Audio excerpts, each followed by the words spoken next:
Hello friends, welcome back to my channel. Thank you for coming back and listening to my stories and reading and listening to my content. I really appreciate it. I hope that you come back next week. But today I am going to do another story. I'm going to do another story without showing my face, just because I've had some people tell me that they really like that kind of style of video, so we're just gonna see how it goes. Just let me know how you like it. Criticism, non-criticism, just whatever, just let me know. Alright, so let's get into it. This story is called The Postman, and it is off of Reddit. It was the summer of 2011, and just like any other summer vacation during my schooling years, I spent it playing street cricket with my gang of 20 or 25 friends. I reside in India, and here it is pretty much the ritual to play cricket, and every street being followed for years. Well, at least till recent. These days, you don't see kids playing outdoors that often. They all belong to the smartphone era. Well, I may have not had an iPhone at that time, but I sure am happy about that now.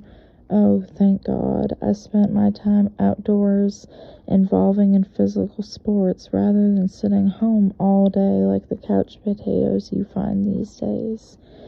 I'm not even that good at cricket, to be honest. I'm into basketball, but would play cricket till evening and then basketball after 4 p.m. One could ask why I'd even play cricket in the first place, but it was electable to not spend with my buddies, and I thank God I did so, because the memories we had are something that I still cherish of, and sometimes they keep me moving forward when I face hardships in life. My friends would usually try their best to stop me from leaving, and consequently I'd get the last turn to bat, so that I have no choice but to wait till it's all over. Now to get to that day, the weirdest day of my life. It was such a day in the summer life. I was at my 9th grade and we had basketball tournament at 3 p.m. So I decided I would separate the cricket game for the day, attempting to save some energy, and you could tell my friends were pretty bummed as they were short one man. Well, midway through the match, I decided to go home and get ready adjacent to the pitch we played cricket in. While in the shower, I heard my bell ring. I went midway to check who it was and found no one at the door. I went back to showering only to get interrupted again in a few seconds.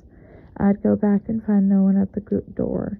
I crossed the door with just a towel, with shampoo dripping down my face. With my partially open eyes, I checked to see if it was my friends trying to pull a prank on me. And to my surprise, I found every one of them playing seriously. I'd then go back to the bathroom, and this time would leave my door open. I was still convinced that it was the work of one of my friends, so as I tapped the shower on and was curious to know who my pranker was. Once I was done, I switched on the TV and played some songs with full volume and started to eat my lunch. I just realized that the bell had been ringing continuously now, and fled off to the door just to find nobody there.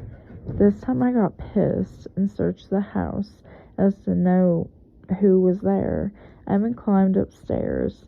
The staircase is outside my door to see if someone was hiding there, and this time again I'd leave my main door open in pursuit of the search to my pranker, and fell short in this attempt too.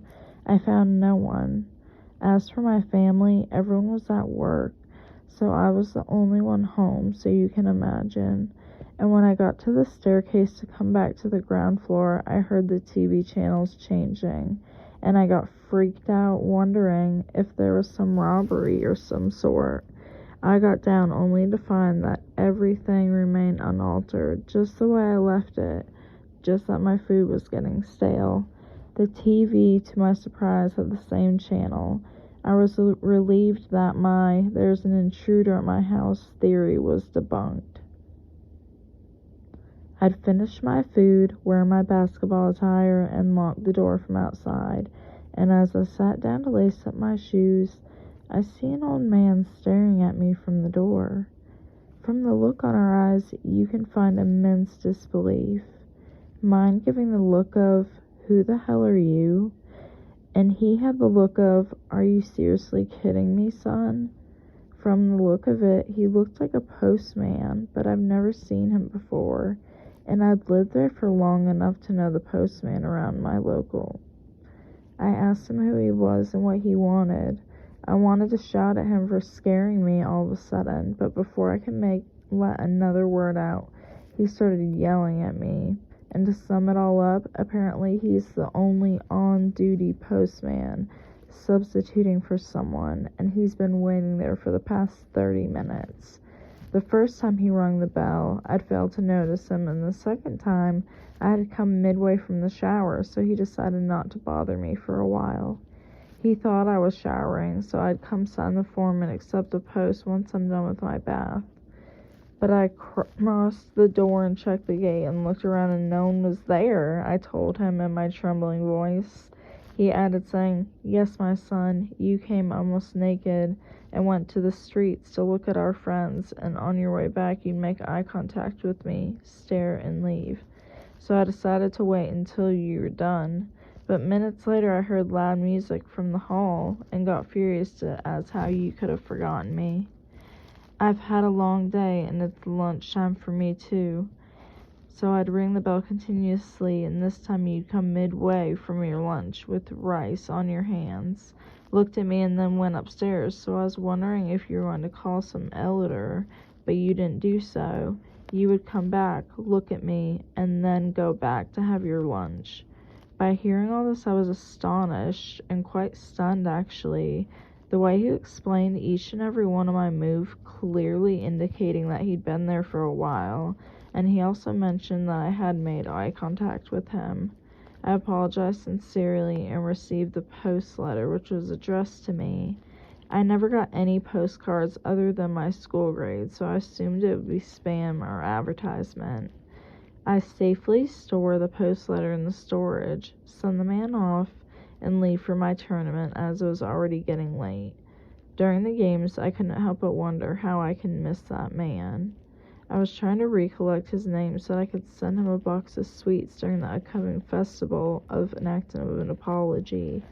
I never asked for his name, but however the name on his name tag or badge appeared familiar when I was addressing him. While coming back home from the game, I'd realized that the familiar name was that of my grandfather, who had passed away a few months prior to the incident. Then I started making connections with his appearance to that of my grandfather. By this time, I had already forgotten now that he actually looked like, as I can only get my grandfather's image in his uniform. Once I get back home, I'd tell about this incident to my mom, and she was advising me to be more aware from next time and ask me about the letter. She was surprised as to who on earth would send me a letter, as it was my summer break and my exams were already over, so it couldn't be my grades, and if it was an announcement for my school, still it should have been addressed to my own father. So I went to show her my letter, and to my shock, the letter had disappeared from the storage box I had promised my mom I had kept.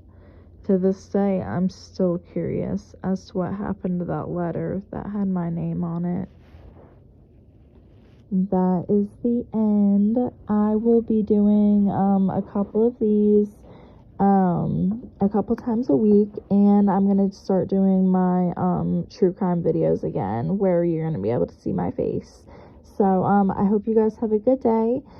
Subscribe. I do true crime, creepy, disturbing, all sorts of things.